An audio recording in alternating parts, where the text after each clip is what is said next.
युक्तिवाद के नाम पर टूट जाते हैं, विचारधारा की अस्पष्टता के कारण टूट जाते हैं, अनुभव की कमी उसके कारण टूट जाते हैं, धैर्यता की कमी होती है उसके कारण भी टूट जाते हैं, की जो लालसा उसके कारण भी टूट जाते हैं, और हमारी खुद की पहचान के बारे में भी कई बार टूट जाते हैं।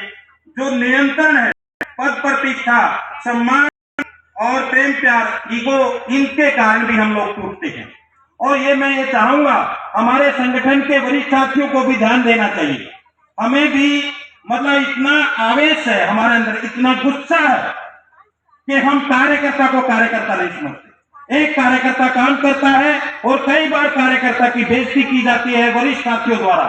इसको हमें ऐसी भाषा, ऐसे विचार, ऐसी शैली अपनानी पड़ेगी कि जो संगठन को आगे ले जाए। वरिष्ठता का मतलब यही है, जो आपके जूनियर हैं उनको मालूम नहीं है कोई बात, वो प्रेम प्यार से आपसे पूछते हैं, लेकिन आप जूता लेकर के उन पे चढ़ जाते हो, उसको मालूम नहीं है। एक आदमी आज संगठन में आया, एक आदमी 30 साल पहले संगठन में है, तो उसको वो आ सीखने लगा, के सीखने लगा है। एक आदमी पीएचडी स्कॉलर है, पीएचडी स्कॉलर और जो आज वर्णमाला सीख रहा है, उसका मुकाबला नहीं हो सकता। इसलिए हमारे कार्यकर्ता जो वरिष्ठ साथियों से भी मैं निवेदन करूंगा कि वो संगठन के हित में भाषा शैली, शब्दों का प्रयोग, ये भी हमें डिसाइड करना पड़ेगा। ये भी टूटने के कारण है, क्योंकि जब हम बोलते हैं तो लोग उसका विरोध में खड़े हो जाते हैं। अब कोई साथी सहन कर लेता, कई आदमी उससे टूट करके बैठ जाते हैं, मुझे ऐसा बोला इस आदमी, मैं क्यों काम करूं इसके साथ, मुझे क्या करना है, मेरा मान सम्मान नहीं है। हम अपने मान सम्मान के लिए काम नहीं कर रहे, हालांकि हम समाज के मान सम्मान के लिए काम कर रहे हैं।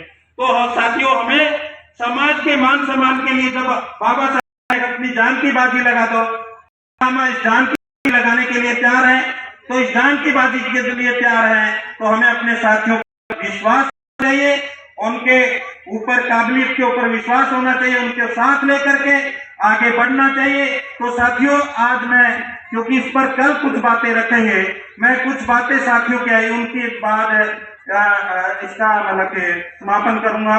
क्योंकि अभी हमारे साहिल खान जी ने एक बात रखी, उन्होंने मीट की दुकानों की बात रखी। उन्होंने रखा कि खुले में मीट की दुकानों को लेकर मध्य प्रदेश में भी एक सर्कुलर जारी हुआ कि खुले में मीट की दुकानें नहीं लगेंगी। खुले में मीट की दुकान कौन लगाता है? शेड्यूल कास्ट के लोग लगाते हैं, गरीब मुसलमान लगाता है। और बड़े बड़े होटलों में मीट की दुकान कौन लगाता है? बड़े बड़े पूंजीपति लोग लगाते हैं। तो वो आपका रोजगार खत्म करना चाहते हैं, मीट का मसला नहीं है। पीछे हरियाणा में क्या किया, सुअर, हमारे लोग सुअर पालते हैं, हमारी जातियां कुछ सुअर पालती हैं। उन्होंने गाय के नाम पर एक अभियान चलाया कि किसी के घर में सूखी रोटी बची है, बासी रोटी बची है, कल की बची है, आटा बचा है, उसमें डालो। क्यों? क्योंकि वो इकट्ठा करके ले जाते हैं, और जो हमारे लोग सुअर पालते थे, बेचते थे, वो उनका सुअर पालन बंद हो गया। और ये मेरे साथी रामदास सोदा जी, उन्होंने बताया कि ये ऐसा क्यों किया गया है। आरएसएस द्वारा प्लानिंग के तहत गाय के नाम पर जो हमारे लोग सुअर पालते थे, सुअर घूमते रहते थे, उनका सुअर पालन बंद हो गया, उनकी इनकम बंद हो गई, उस पर अटैक है। तो इस तरीके से आपके ऊपर अटैक चल रहा है। अभी मुझे 10 दिन पहले एक आईबी के आदमी का फोन आया, वो बोल रहा कि शेड्यूल कास्ट में, एबी में कौन कौन सी कैटेगरियां। मैंने कहा आप देख लीजिए भाई। उसने पूछा कि समारोह में कौन सी डिमांड नहीं है के नाम, इन लोगों पूरा नहीं, एबी के नाम पर यहाँ जाति में भी तोड़ रहे हैं गोत्र के नाम पर। उनकी प्लान यहाँ चल रही है, इस प्लान करना है तो हमें इकट्ठा नहीं होना चाहिए।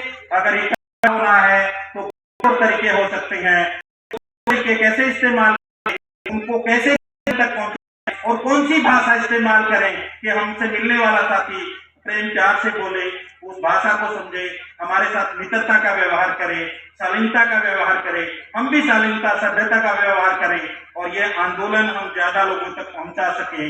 इसके ऊपर जितने डेलीगेट साथी है सबको चिंतन मनन करना है, और अपने विचार लिख करके, जो लिख सकते हैं कम से कम, मैं उनसे ये जरूर आग्रह करता हूँ कि आप लिख करके मुझे दें, या स्टेज पर दे दें, या कंट्रोल रूम पर, या मुझे दे दें।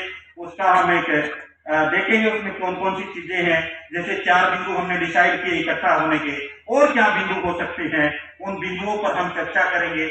और अगर वो लगते हैं कि ये बिंदु भी जायज हैं, ये तौर तरीके भी ठीक है, इनको भी शामिल करना चाहिए, तो उस तरह की रणनीति बना करके हम इस दिशा में आगे बढ़ने का प्रयास करेंगे। आपसे इस आह्वान के साथ आपके जिले में, आपके ब्लॉक में, आपके राज्य में, आपके तहसील में जो भी दूसरे संगठनों के SC ST OBC के संगठन है, भले ही वो व्यक्तिवादी संगठन है, उनसे बात करिए, उनको बुलाइए, धीरे धीरे कुछ ऐसे कार्यक्रम बनाइए, संवाद और सुसंवाद होगा तो निश्चित तौर पर हम इकट्ठा होंगे। इसी के साथ आपसे रजा चाहता हूँ। जय भीम, जय मूल निवासी, जय संविधान। आप सभी साथी मुझे ये लिख करके देने का कष्ट करेंगे। धन्यवाद।